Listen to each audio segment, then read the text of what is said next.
Assalamualaikum warahmatullahi wabarakatuh. Kembali lagi bersama saya Hafsah Raulia Alfani dengan nomor induk mahasiswa B73219075.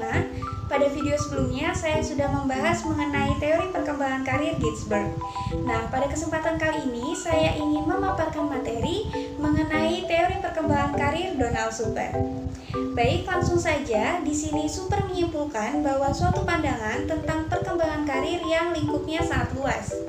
Karena perkembangan jabatan-jabatan itu dipandang sebagai suatu proses yang mencakup banyak faktor. Faktor tersebut sebagian terdapat pada individu sendiri dan untuk sebagian terdapat dalam lingkungan hidupnya. Yang kedua, berinteraksi satu sama yang lain bersama-sama membentuk proses perkembangan karir seseorang. Donald Super membagi 5 tahap perkembangan karir seseorang. Di antaranya yaitu yang pertama, tahap pertumbuhan usia 0 sampai 14 tahun. Ditandai dengan perkembangan kapasitas, sikap, minat dan kebutuhan yang terkait dengan konsep diri. Pada masa ini terjadi pertumbuhan fisik dan psikologis. Individu mulai mengembangkan sikap, minat, dan kebutuhan-kebutuhannya serta mekanisme tingkah laku yang kemudian akan menjadi hal yang sangat penting dalam pembentukan konsep dirinya. Yang kedua yaitu tahap eksplorasi usia 15 sampai 24 tahun. Ditandai dengan fase tentatif di mana kisaran pilihan dipersempit, tetapi belum final. Masa ini dimulai sejak individu menyadari bahwa pilihan pekerjaan merupakan suatu aspek dari kehidupan manusia.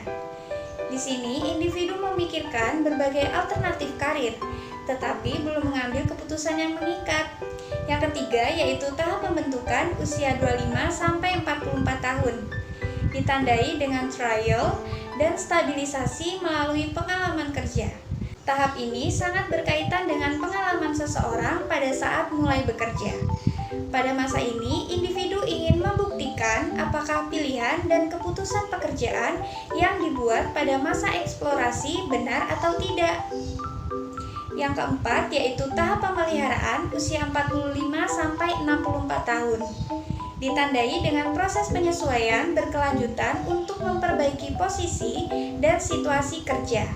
Pada masa ini, individu berusaha untuk meneruskan atau memelihara situasi pekerjaan. Pekerjaan yang dilakukan berkaitan erat dengan konsep dirinya. Yang kelima yaitu tahap kemunduran usia 65 tahun ke atas.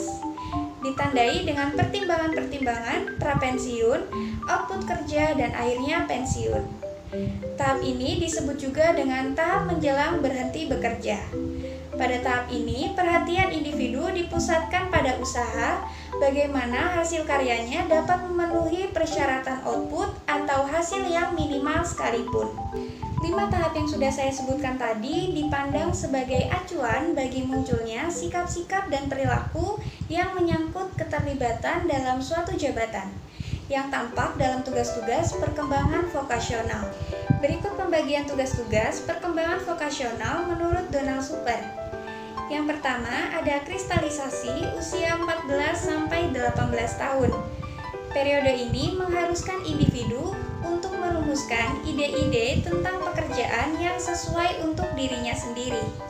Yang kedua yaitu spesifikasi usia 18 sampai 21 tahun. Periode ini, individu diharuskan untuk mempersempit arah karir umum menjadi satu tertentu dan mengambil langkah yang diperlukan untuk melaksanakan keputusan tersebut. Yang ketiga yaitu pelaksanaan usia 21 sampai 25 tahun. Periode ini, individu menamatkan pendidikan atau pelatihan suatu pekerjaan yang disukai untuk menjadi bekal memasuki dunia kerja.